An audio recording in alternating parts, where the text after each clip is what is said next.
Welcome to Marcintosh 2022. I figured we could start out a little bit simple this month because I've got a lot of stuff to show off and this is just the tip of the iceberg. So let's start simple and with a machine from the Intel era that I think is quite an oddball machine. And the Intel era is only going to get more vintage as we move on here because Apple Silicon being a thing. Intel's time is numbered at this point. So anyway, this is a mid-2010 MacBook, regular MacBook, more of that later. It was lovingly donated by one Eric Miller. I mentioned wanting one of these not too long ago, and he reached out and said, hey, I've got one, and we arranged some things, and he shipped it out to me, and basically it's like an IOU kind of arrangement. He said, hey, I've got this, you want it, I'll send it to you. If you get something I want, you know, we can work something out kind of thing. So that's something I very much love about being in this community and participating in it, is people have been very awesome to me and have just blown me away. So yeah, major thanks to Eric for shipping this my way, because it is a very cool machine and very, like I said, oddball. This was back in the day when Apple's MacBook lineup was starting to come into focus more so, because if you remember back in 2008, the lineup was a little bit of a mess. You had the regular MacBook, which is kind of subdivided into two very different models. You had the plastic MacBook, which I actually have an excellent example of one right here in black, which we looked at this machine before, I believe. I can't remember off the top of my head, but that's a very excellent example of that era of MacBook. Then you had the MacBook, which got renamed to the Pro in 2009, which was the aluminum unibody model. And you could say, well, I have an Apple MacBook back then, and be like, okay, which one, plastic or unibody? So it was a little bit of a mess, and the only MacBook Pros were the 15 and 17 inch models. So as I said, in 2009, Apple kind of started really jumbling things around and getting things into better focus. They rebranded the 13 inch aluminum MacBook as the MacBook Pro, which is not necessarily something I agreed with at the time, because the 13-inch MacBook Pro was not really a pro machine in my eyes.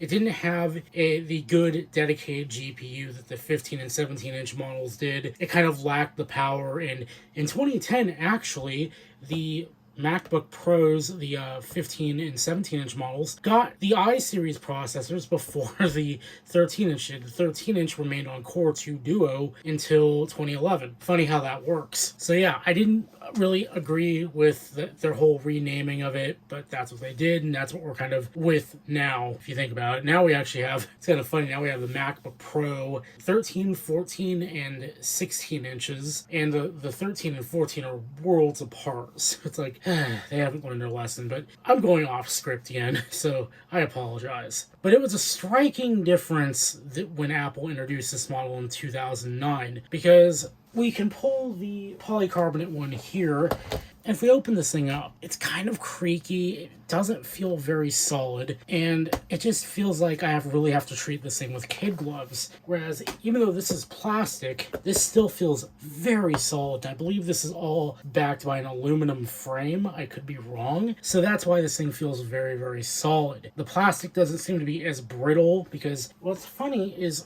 these machines here, even when they were new, because I had one when these were new, the palm rests are actually pretty brittle. We can actually see right there in the crappy lighting that the palm rest is starting to flake away. These actually had a very nasty defect where the palm rest would actually start crumbling away, and you'd have to get it replaced under warranty, which good luck doing that now, because these machines are very out of support. So it was a really nasty problem even when these were new, and as they're aging, it's only getting worse. But this machine is just all around solid, save for one small little defect, well, two actually. One of them being the plastic around the hinge here, which more of that later, and the bottom, which again, we'll get to that in a minute when we take a tour of the machine. Speaking of tour of the machine, let's just get to that right now. We can kind of see from the front here that this kind of almost looks like an elongated pill, like it's just round all the way around. It's a really distinctive design, kind of polarizing at the time, if I remember correctly.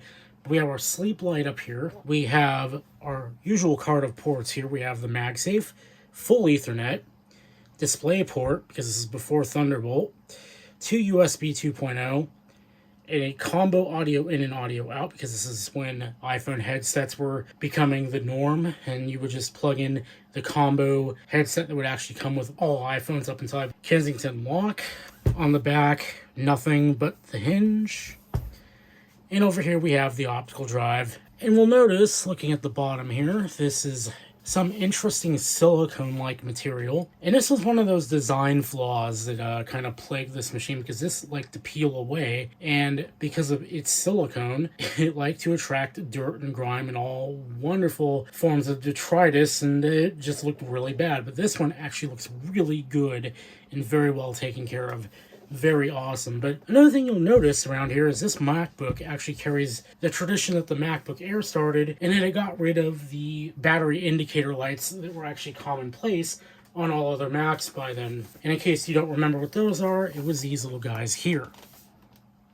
Very handy feature, and I'm kind of sad Apple got rid of it, because it was very nice to just take the machine and eyeball how much juice it has left in the battery. But Apple's gonna Apple, I guess. So I mentioned it earlier in the video that this is a very oddball machine, and that's because while this is a very distinctive design and very unique if you think about it, it didn't stick around very long. Apple only produced this machine from 2009 till 2011. And actually, if you were an education customer, these machines were available for another year going into 2012. But these machines were not around for very long, only 2 generations, and that was it. Apple decided after this to just make the MacBook Air the entry-level MacBook, and they didn't introduce another MacBook series machine until 2015's regular MacBook, which was actually just 12-inch MacBook. It was affectionately called the MacBook Amateur. God, I had to remember from it, because those machines they're very cool machines. I would love to see them do it again with Apple Silicon. The history done, let's talk about this machine in particular. This one came to me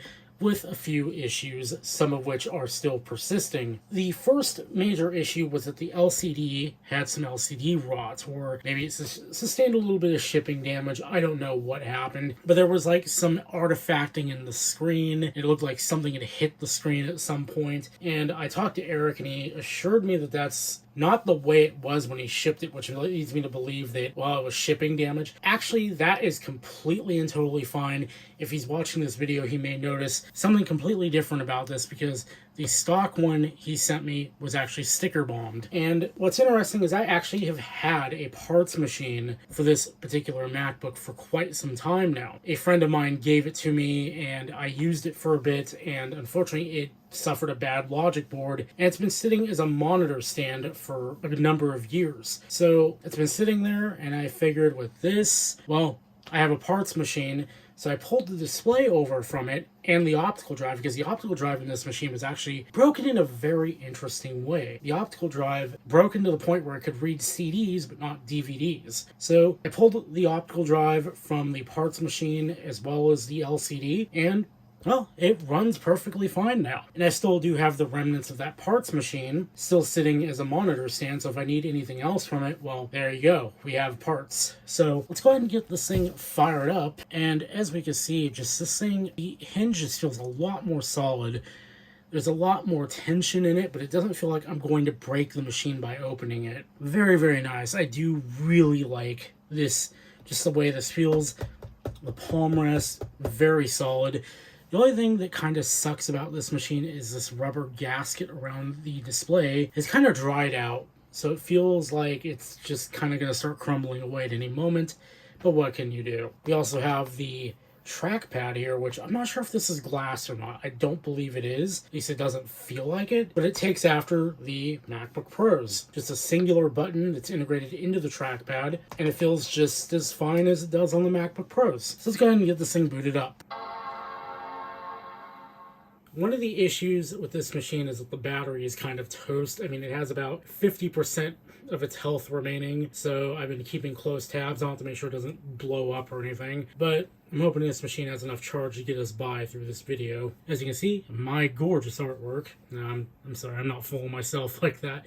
But I did take that picture, and it's on the Blue Scuzzy website, which is quite awesome, and I'm very happy about that. But yeah, this machine is running a hard drive, and it's actually very fast. What's funny, is this MacBook here has an SSD in it. I've honestly considered moving it over to this machine because of the faster SATA bus. Even though these machines are both Core 2 Duos, this thing just knocks the crap out of it, and the reasoning why, so if we go into about this Mac, I believe the 2007 MacBook is using a Santa Rosa Core 2 Duo. This is using a Penryn model, which is 200 megahertz faster than the black Mac. Also, this thing has a much better integrated GPU, because if we go over to displays, if I can read over here, we have a 320M. And this is still an integrated chip, but it's much, much, much better than the GMA graphics that Intel were shipping at the time. But if we go over to hard drives or SATA over here, you see another interesting thing with this machine is we're using a NVIDIA chipset, and we got full 3 gigabit. So this thing is double the SATA speed of the 2007 MacBook. So this thing could benefit from an SSD more so than that machine, and I might just switch the drives over. However, one of the nice things is this drive is plenty fast and it's got plenty of capacity, so I don't have to worry too much about storage. Let's back out of here and kind of explain what this machine is used for, because that's kind of, this machine is kind of taken over for the black MacBook in blue SCSI stuff, because this machine is fortunate enough to be able to run older Mac OS. And with older Mac OS, you could run a bunch of software that wouldn't fly on, say, an Apple Silicon machine. So in this case, I've installed 2 utilities. OS X Fuse, which off the top of my head, I'm not sure what that stands for, but it basically extends the file system to work with other formats and such. And you can use it for NTFS and such too, but in this case, we want to use Fuse HFS, which Fuse HFS, as the name implies, restores full HFS support to later versions of Mac OS, because with 10.6 and 10.5, I believe, I can't remember if Tiger or Leopard was the cutoff, but with one of those, they were the last Mac OS to natively support HFS, and that means read and write capability. So if you try to open an HFS volume on here, it's going to be read only because of the partial HFS support. So what we can do here is, as you can see, we have these files here. This is the backup of the 6500 I got off before it died, and here's a couple of other files. Now, what you can do is the files for the blue SCSI are .hda. You can just rename them to .dmg and open them up here. And so what we can do is I can open this up right here. This is a 6500 backup, more condensed down, because this is a 20 gigabyte thing. I wanted my DB25 blue SCSI to just have a large volume on it, so I didn't have to worry about splitting things up. But here the backup is more condensed down into a 1 gigabyte file. As you can see, we can open it up and there's everything. So I can, grab this, drag it out here. I could rename it to something else, drag it back in. And as you can see, it writes perfectly fine back to the blue SCSI image. And then I could rename it to the blue SCSI conventions and put it back on the blue SCSI, and it'll work perfectly fine. This is why older Mac OS is pretty awesome to have around, even if it's an Intel machine, because you could run older utilities like this that will not run on newer Mac OS versions because Apple got a giant stick up their behinds with security and such. Which, I mean, is beneficial if that's something you really care about, but some of the software lost in the process is really a bit problematic. But I'm looking at it from the retro mindset here of wanting to be able to interface with older machines, and yeah, technology, I guess, does march ever onward. There's nothing more to really talk about with this machine. I just wanted to show it off. A little teaser for Marcintosh and what's coming, because boy do I have a lot of things coming for Marcintosh. It's going to be off the hook this year. And yeah, this machine is kind of how I talk with a lot of older Macs, because again, the magic of the blue SCSI and be able to just put these images on a little itty bitty modern bit of storage like this just makes it really awesome. So hopefully you enjoyed this video, and well, I'll see you guys later.